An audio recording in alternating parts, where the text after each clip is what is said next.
Welcome to the Dragon's Den. I'm Rukari, and we're back with Minotaur Hotel. Hopefully the schmutchy-woochie stuff starts soon, because honestly, this is the least romantic dating sim I've played so far. We have our friend Asterion here, and we're gonna ask him some questions, like, why were you locked here? Oh crap, I gotta get back into his voice. That is what the last master saw fit. He shot me, then commanded that I stay here in this room. But as you can see, I am undying. It only hurt. I cannot be killed. I can only presume he expelled all the guests shortly afterward. And now the hotel must be in as sorry a state as I am.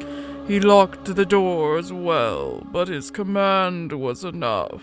I cannot disobey, so I had no way out. I am a prisoner after all. Okay, so we last left off. Old crazy guy was the original hotel master, owner, whatever, and we got into the contract of this sorry, poor Minotaur's life, I guess? So you're the hotel's keeper. You are a prisoner, but you are also the hotel keeper? His eyes narrow and ear droops, because he only got one, because the other one got shot off his face. Yes. I was sentenced by the gods to spend eternity here. I did not fight my killer, and for such meekness I was condemned. The gods made this land, which they call the Labyrinth, to house me in my damnation. The master is meant to be my torturer, and to that end is given control over the land. But there was a master who believed the labyrinth could turn into a soothing place, and that I could tend to it. So by his will, I became the keeper. And by the gods' ancient command, the labyrinth attracts those who are lost and have nowhere to go. They became our treasured guests. He closes his eye for a moment, lost in a daydream. What about your life before you came here? What was it like? He was also probably trapped in a labyrinth, just a different kind of labyrinth, because his whole family history is really fucked up. Just read Greek. Everything is messed up in Greek mythology, really. Master John Marie told me it became a matter of legends. I was born from a queen who had an illicit affair with the white bull of the sea god, Poseidon. I was raised in the court of King Minos, in Crete. He took me as his son, even if I was much worse than a bastard. Okay, here's the thing. It's not the wife's fault. She was cursed. Minos got the bull and was supposed to sacrifice it to Poseidon, but he was like, actually, Beebs, I want to keep the bull. And so Poseidon was then like, nuh-uh. In order for you to be where you are today, I told you had to sacrifice the bull. You didn't sacrifice the bull, so now you gonna sacrifice your marriage. And the poor wife got caught up. I will keep ranting about this till the day I die. It's always the end. But eventually, my sister demanded I be sent away. Father Minos acquiesced. Mother spoke not. They shipped me off to my first labyrinth, alone, with just an axe for company. I stayed there for years, until one day the warrior Theseus came for my head in rebellion against Father's reign. He was prepared to fight me, but I had nothing to live for, so instead, he provided me with mercy. As you can see, the previous owner attempted the very same, but I cannot die. Not this time. I only lost some flesh. And the hotel's guests. His eye flickers madly. Okay, so my next question then is, why did the previous master do this to you? What did he seek to gain from this? The creature recoils, shrinking further into a fetal position. Being a monster is reason enough for damnation, Master. He chose to return the labyrinth to its original purpose, I presume. His bony jaw opens and closes, chewing on nothing. Does one need a reason to follow the will of the gods? It hardly matters regardless. I cannot die. His open wounds stand out as he speaks alongside his madly flickering flame. They are glaring enough to be visible from afar, even in the darkness. Well, how can I help you with your injuries? He exhales sharply at your words. His face sinks again between his legs. Master need not worry about me. I cannot die, and it stopped hurting a long time ago. A skull feels no pain. What truly hurts is thinking about our guests. For all this time, I've wondered what happened to them. I hope they found belonging elsewhere. Poor guy. He just doesn't want other people to suffer through the same crap he did. Okay, what type of people used to consider this their home? Just about anyone in need, if fate saw it fit for them to stumble here. Orphans and runaway children, homeless wanderers chased by their pasts, shell-shocked men seeking respite, those who have no one else and no place to call home. Before the last master took over, the hotel belonged to a man who fought in the First Great War, Master Jean-Marie. He saw fit to bring in those displaced by bloodshed. His voice falters for a moment and you hear a little cracking. The hotel was glorious then. Master Jean-Marie survived the First War, but not the Second. So his brother inherited the hotel and saw fit to enact his will against me. You pull the hotel's deed from your breast pocket. So, guy's brother dies. He takes over, but he doesn't want to deal with any of this, so he thinks he's just going to put this whole thing behind him and run from it. Kind of like people ran from most of the traumas of war that they didn't know how to deal with and didn't have the support structures to deal with. So it's this that makes me the new master? Correct. The ownership of the labyrinth was transferred to you. I always know who the current master is, and his name. You've asked all your questions. Another comes to mind now. What's your name? I know it because I'm a mythology nerd, but what's your name? He hesitates before answering. His burning eye shifts ever so slightly. I read that in his voice, but that was just the descriptive text. I'm sorry. The master holds the right to pick my name, but if it is your wish to know, the one I was given at birth is Asterion. Asterion the Minotaur, adopted son to King Minos of Crete. Asterion looks up to you as he speaks. Perhaps in the distant past, those words, adopted son to King Minos of Crete, brimmed with pride. But today they drip with the nostalgia and hope of a man who, for the first time in decades, utters his own name. For a split second, his remaining eye reflects a strand of light from outside. He realizes then how tired, thirsty, and hungry he is. But it doesn't matter. After all, he cannot die. As a servant, his duty takes precedence. How do I know all this already? The Minotaur readjusts to a kneeling position. The cracking of his kneecaps bounces off the cold rooms, walls. I don't want to think about that. I have enough problem with my knees already. That sounds like the most painful thing in the world. He bows his head to you. The bond between jailer and prisoner is born from the deed, while that between master and servant is willfully chosen. Will master hear my oath of servitude? You raise an eyebrow at the skeletal Minotaur's gesture. You cannot muster a response. In your silence, the Minotaur glances up to you. He starts shaking, barely able to hold his hands together. His lips tremble in anticipation. Master, the labyrinth was designed to torture me. The Minotaur's voice cracks. For the first time, you notice a tail thrashing behind him. The oath of servitude is what keeps it at bay. Please, master, allow me to recite it and take me into your service. You can only nod in response.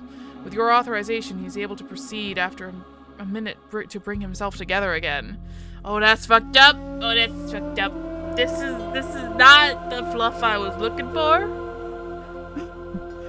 By the provisions under the statute of Joseph the Merciful, the prisoner Asterion pledges his loyalty and servitude to the labyrinth's master. The prisoner is made keeper of the hotel above the valley and is bequeathed the power to realize the master's will. The master in turn binds the labyrinth, forbidding its malicious entities from leaving said valley. The realm was engineered to torture the prisoner, and indeed its missions shall be accomplished. The prisoner will carry the burden of servitude, but shall not suffer the labyrinth's wrath within the hotel's territory. The prisoner, shielded by his master's will, is made safe as long as his duty is fulfilled under the terms of the statute. Asterion dares not look up to you. Once he finishes his oath, his silence is broken only by the drops of sweat dripping from his trembling face. This is a lot of information to take in at once. If you want anything from me, you'll have to explain things a little better. For starters, gods? Are you telling me gods are real? You have a Minotaur man in a hotel that you shouldn't have gone into, and your question is right now is gods are real, not how does this work? Do I have to order you around? Or, what are the monsters in the labyrinth? This guy. Yes, pardon me, I failed to consider the times. The gods, they are, or perhaps were, quite real. I cannot know for sure the specifics, but they seem to have disappeared. Back in my time, they were quite present among the lives of men, and more often than not, mortals were worse off for it. How is the spell still in place if the gods are gone? Like, if they don't have power to enforce it, is it still enforced? What are the rules? I don't know how long I've been here, nor what changed since then, but from the stories I heard, it seemed that most traces of the supernatural had vanished from the world of the living.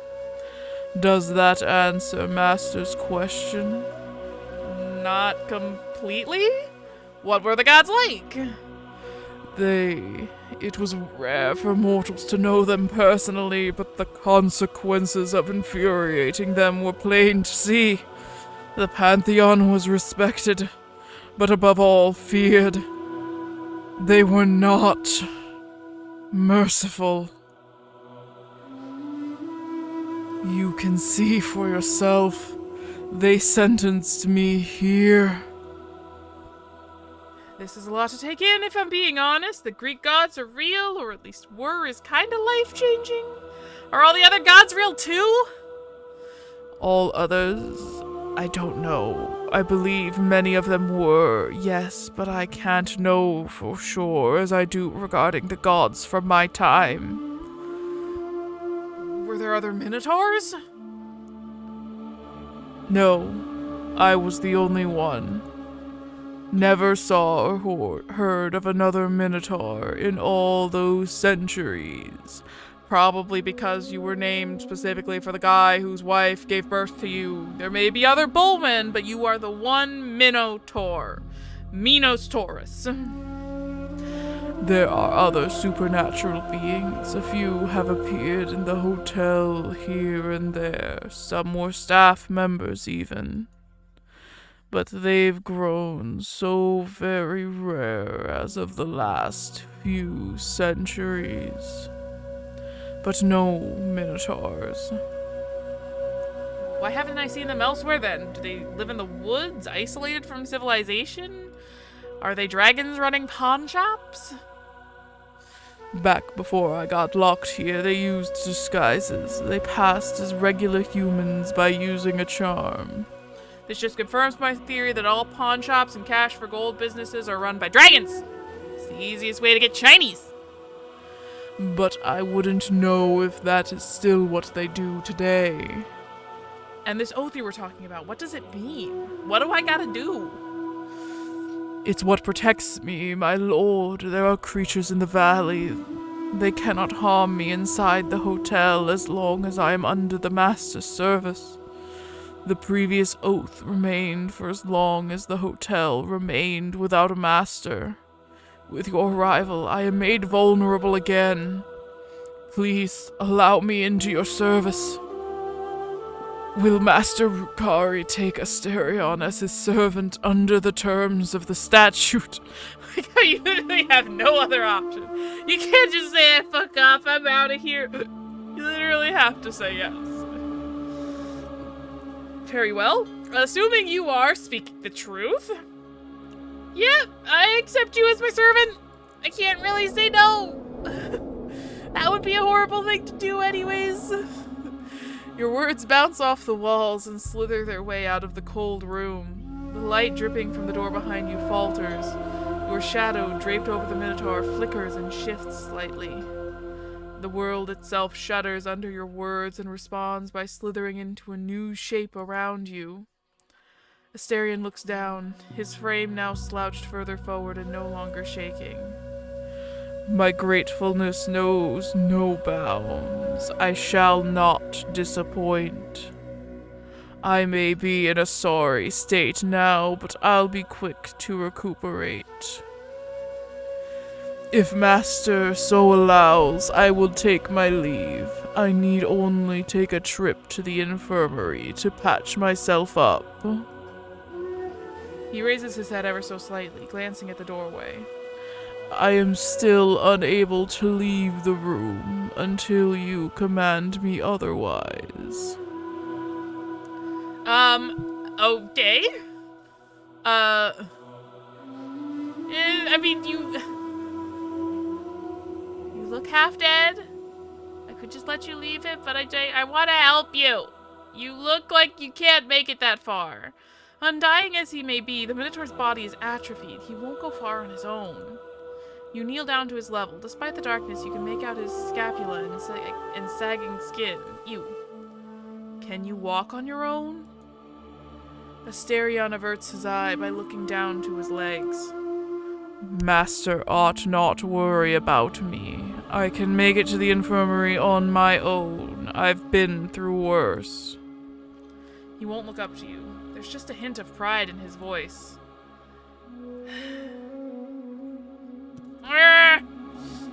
I feel like I'll damage my relationship with him more if I make him accept help rather than allowing him to try and operate on his own. Very well, you have my permission to leave the room. Without uttering a word, the Minotaur bows to you, then puts his hands on the ground to try and rise up.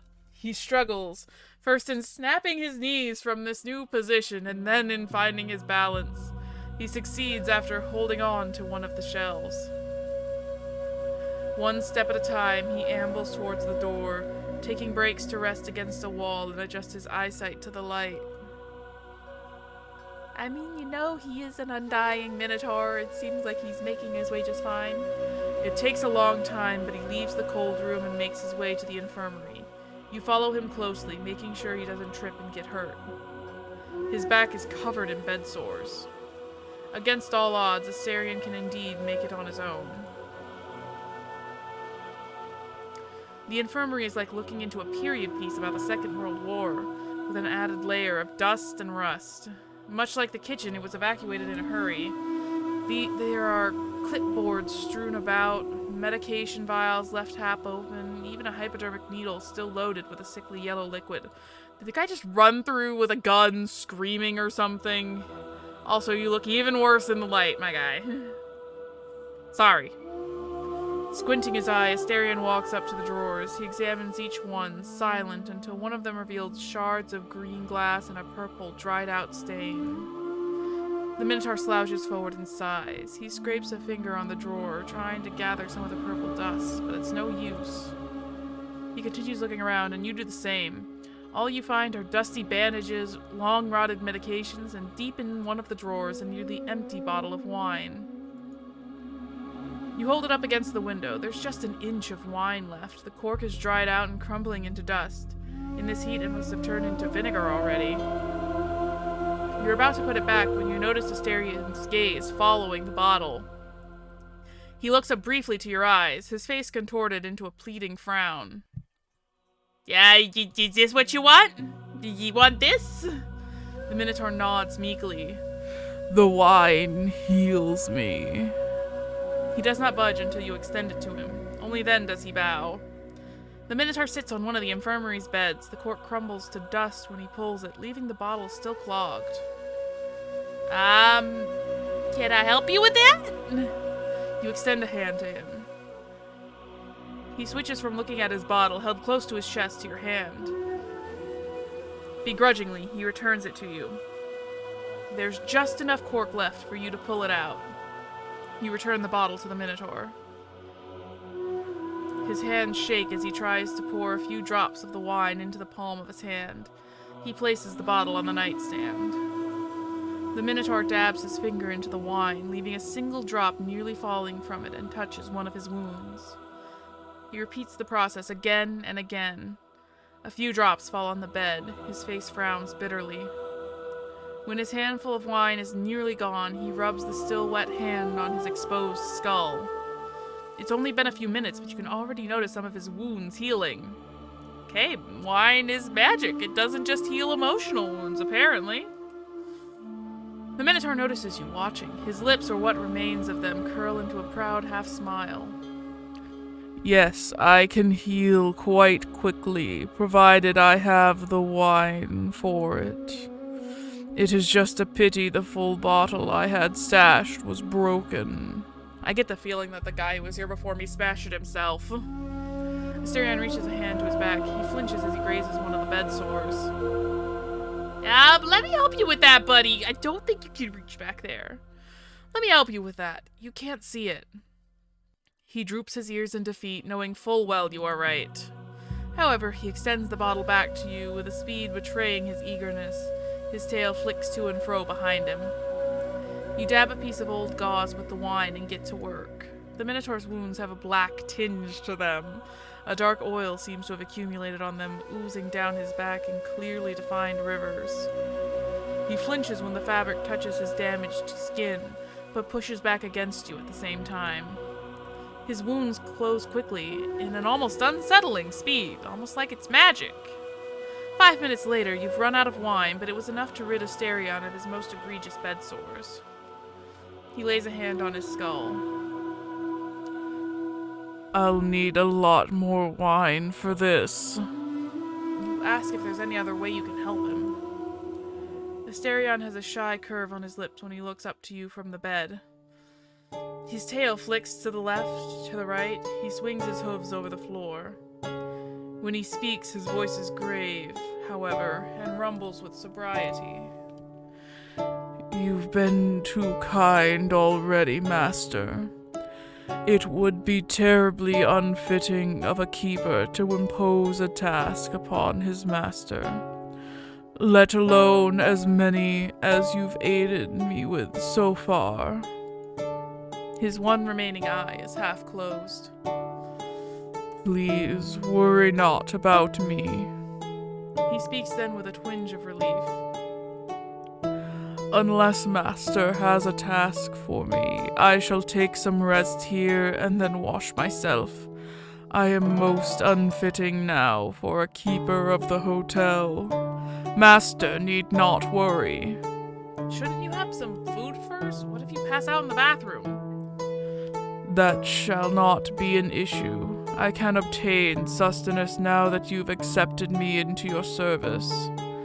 The Master commands the labyrinth, and through the oath you have bequeathed me some of your power. I shall not go hungry again. There is much I can gladly teach you about the labyrinth, Master. It shall tend to your needs if you know how to lead it. Observe. For half a second, it's as if the entire world blinks out around you, and your mind goes blank alongside it. Now, Asterion has in his hands an overflowing bunch of grapes.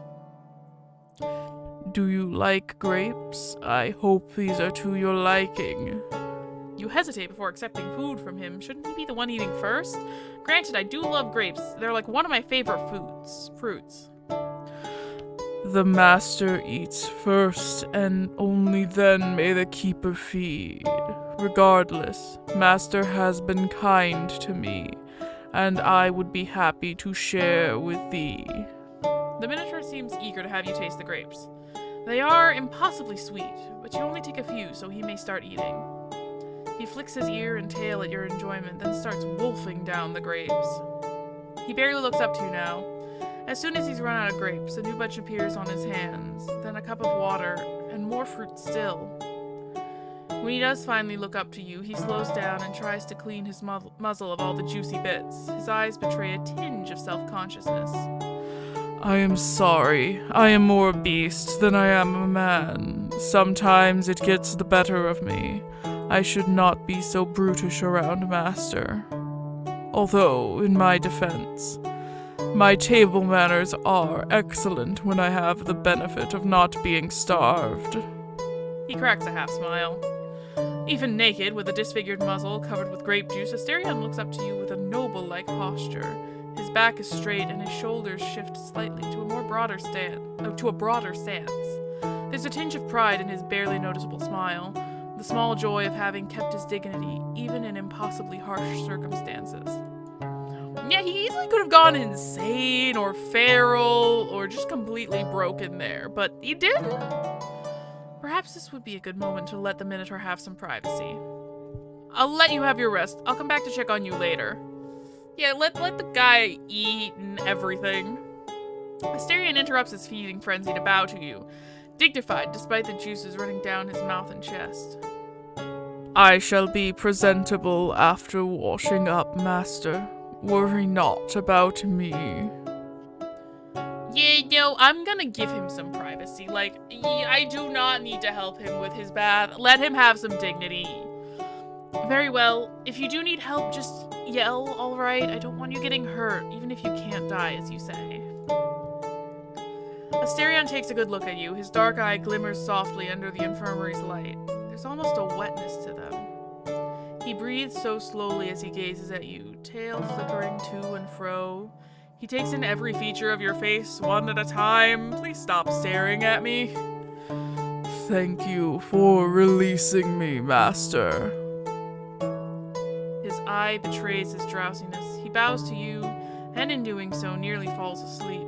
You tell him to get his rest. I will. You let him have his privacy. What am I doing? Oh good, chapter 2, drink my sorrows away. I don't have enough wine for that. I don't even know how many chapters there are. I think this is as good a place to pause as any. I'm still very confused, and we didn't even get to like cutesy stuff yet. I wanted to get to like the fun lovey-dovey stuff. Anyways, thank you guys so much for watching. I hope you're following along with this. I'm still a little confused, but it's fine. We'll get through it eventually. Yeah, you know, we know how to pick them. We really do, okay? But we're just gonna go now. We're gonna go. Y'all have a good day. Y'all have a great day, okay? Okay.